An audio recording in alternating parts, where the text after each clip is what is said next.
This video summarizes sworn testimony from the May 27, 2025 federal courtroom session in United States versus Sean Diddy Combs, as reported by Inner City Press.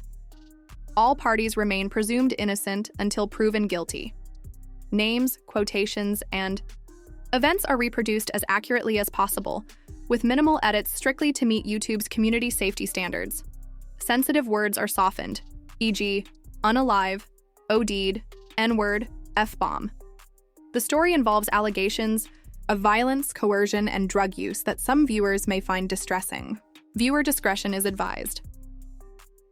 Kidnapped at gunpoint, wired to a lie detector for 5 straight days, then forced to join a midnight mission to confront Kid Cutie. Capricorn Clark's testimony could be the tipping point that finally cracks Diddy's. Defense wide open.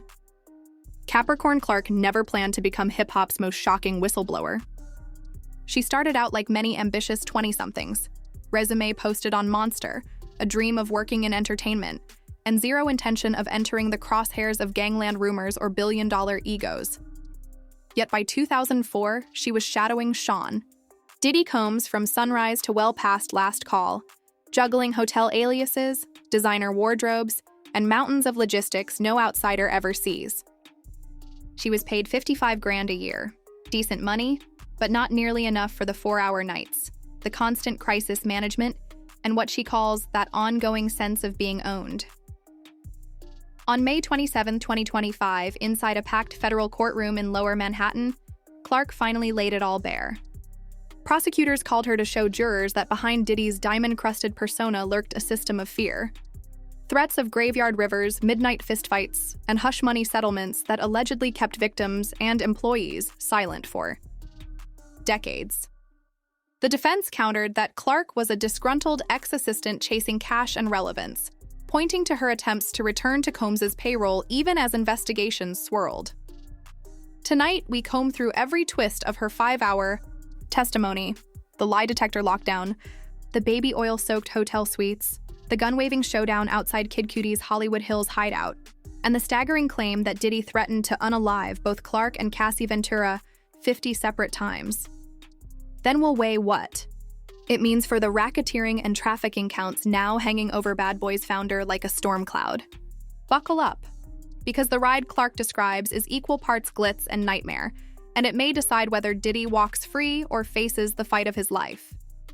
But first, how did one casual warning in Central Park spiral into 5 days of literal captivity? It is April 2005, well past dusk, when Clark's very first friendship walk with her new boss veers into menace. Diddy, then at the height of his fashion mogul rebrand, strolls across Central Park, flanked by an enforcer known as Uncle Paulie, a man built like an NFL linebacker and forever hiding behind blackout shades. Birds are quiet, city traffic distant. Without breaking stride, Combs allegedly leans in. "You used to work around Suge. If anything from those days comes back on me, I might have to end you." Clark testifies that she laughs nervously, insisting she had nothing to do with West Coast beef. The laugh goes nowhere. Paulie says nothing. The message is clear. Loyalty is life insurance, and betrayal might land a body in the East River. The defense objects? Prejudicial, but the judge overrules, letting the jury hear every word. Yet that cryptic threat turns out to be only the table setter. 4 months later, jewelers claim a loaner necklace has vanished. Clark finds herself ushered into a construction-gutted high-rise on Broadway's 6th floor, door locked behind her. A chain-smoking giant wires her to a polygraph and growls that if the needles bounce the wrong way, we're feeding you to the river. She is 29 years old, and for the next 5 days essentially disappeared. No phone, no lawyer, just a single fluorescent bulb and the slow drip of terror. When she is finally declared clear, there's no apology, only a command to get back to work at 6 a.m. That ordeal, she tells jurors, taught her the house rules: endure or vanish. And endure she did, for 7 more years. Inside Diddy's empire, the pace is brutal and the optics pristine. Clark's official title evolves from personal assistant to head of women's wear at Sean John, then to global brand director, an upgrade so cosmetic she says it didn't even guarantee overtime pay. 4-hour nights turn into 2-hour disasters when album deadlines collide with hotel escapades. HR once calculates she's owed $80,000 in back wages. Combs allegedly rips the document in half and walks away laughing. Still, the fringe details captivate jurors. Combs' travel alias Frank White, the perpetual baby oil massacre, housekeeping staff find on headboards, the miniature HD cameras that reappear in every suitcase. Clark's job after each rendezvous is to sweep the suite, literally, for leftovers that could embarrass the brand.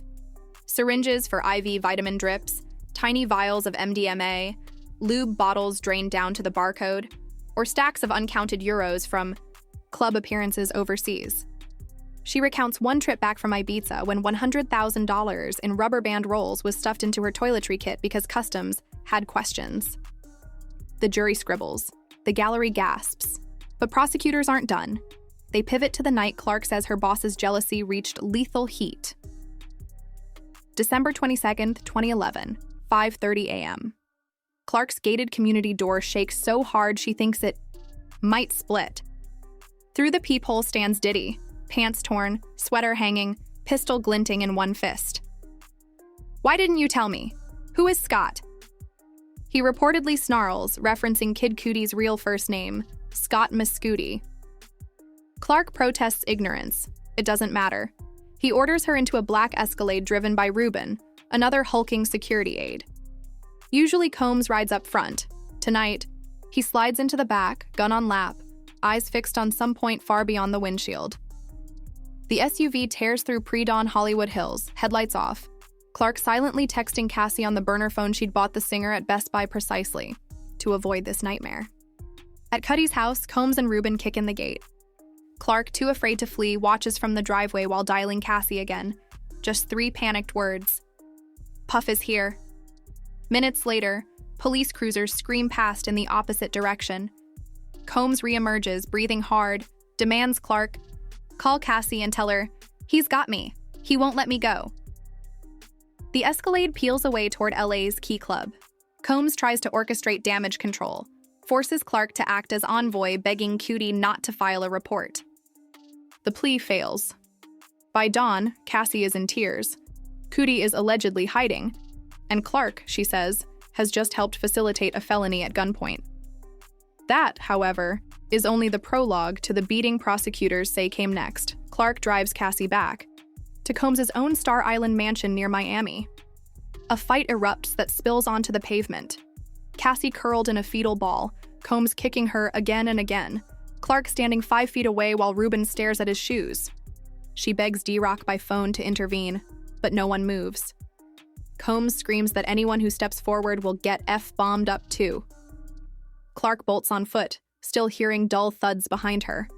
She phones Cassie's mother, pleading for police involvement she herself is too terrified to trigger. Later, an email arrives. Cassie warns Combs will leak humiliating tapes and hire someone else to hurt them both. Clark can't remember answering. She says her survival instinct had already shifted to one goal: get clear, stay quiet. But silence, in Diddy's world, carries its own price tag. Within weeks, Clark receives a termination notice, fired for failing to log vacation days, an excuse she calls laughable. Gone are health insurance, 401k, and the company car. She's offered a settlement, terms remain sealed. Job leads evaporate overnight. One role under Chris Lighty collapses when the renowned music exec dies by suspected self-harm the day before her start date. Interscope reps allegedly warn her to leave Puff alone. Bills mount, her autistic son needs therapy, and by 2016 she caves, returning to Bad Boy as global brand director, albeit with promises she'll never again report directly to Combs. Critics say that move torpedoes her credibility. Prosecutors counter it proves Diddy's stranglehold on livelihoods, even after alleged violence. Clark herself calls it the only path to show the industry I wasn't disposable. And for 2 years, the uneasy detente holds until Cassie files her civil assault suit in November 2023. Trauma floods back, Clark lawyering up once more, eventually landing on the witness list that brings her to the stand in 2025. The defense seizes on every contradiction. Attorney Ben Brafman wastes no time painting Clark as conflicted and starstruck. Didn't you once call Mr. Combs chalk for chocolate?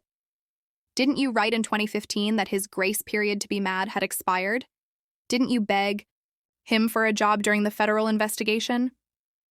Clark concedes each email, tears welling, then stiffens. My crush was professional admiration. I needed work to survive. When asked why she followed Combs to Cootie's house rather than flee or dial 911, she answers, because he had a gun and he said he didn't care what I wanted. Defense scoffs that she merely tried to stop her boss from doing something stupid. She fires back. No, I tried to stay alive. Jury faces stay poker flat, but pens scribble faster every time the N-word slur is mentioned or the handgun reappears. The judge sustains multiple objections, instructing jurors to ignore stray remarks about burner phones, Cassie's vocal talent, or Lauren London's three-way call. Yet the broad strokes remain: intimidation, violence, control. On redirect, Assistant U.S. Attorney Brittany DeGioia reframes the story as pattern, not coincidence. Why did you go back to work for him? She asks softly. Clark's voice cracks. So people could see I wasn't disposable. At this level, he held all the power. Did Combs regularly carry a gun? Yes. Did he threaten to unalive you or Cassie more than once? About 50 times.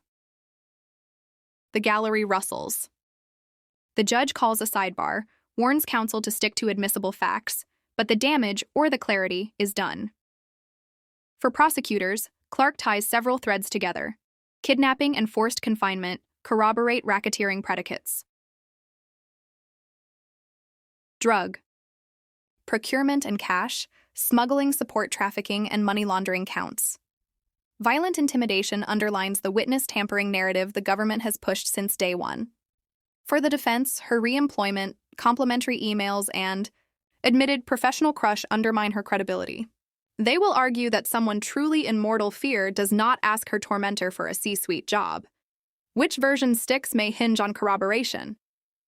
If tomorrow's witness, the rumored LAFD arson investigator, confirms Clark's tip about the Porsche fire and traces it to Combs, her terror looks prophetic, not performative. If not, jurors may wonder whether she blurred exaggeration with memory. Either way, the spectacle is unmistakable. A former top lieutenant testifying under oath that hip-hop's eternal showman spent years ruling by backstage terror. Capricorn. Clark's story began with an unsure recruit jogging through Central Park and ended with a courtroom microphone 5 feet from her ex-boss, recounting every betrayal. In between, she says, lay 5 days of lie detector hell, nights of baby oil mayhem, and a pre-dawn joyride that nearly turned Kid Cudi into collateral damage. Does her testimony cement the government's case, or did cross-examination expose fatal cracks? That's up to 12 jurors whose faces reveal nothing. What we know is this: a narrative of glamour has been replaced, at least for one riveting day, by a narrative of fear. Whether that fear translates to guilt beyond reasonable doubt will shape not only Diddy's fate, but the wider music industry's reckoning with power, privilege, and silence. Did Capricorn Clark strengthen the prosecution or hand the defense? New ammunition? Drop your take below. Hit that like if you appreciate eyewitness receipts, and smash subscribe so you don't miss tomorrow's testimony breakdown. Because the next witness might finally connect those mysterious car fires, and you'll want the facts before the headlines spin them. Stay curious, stay critical, and as always, keep your receipts ready.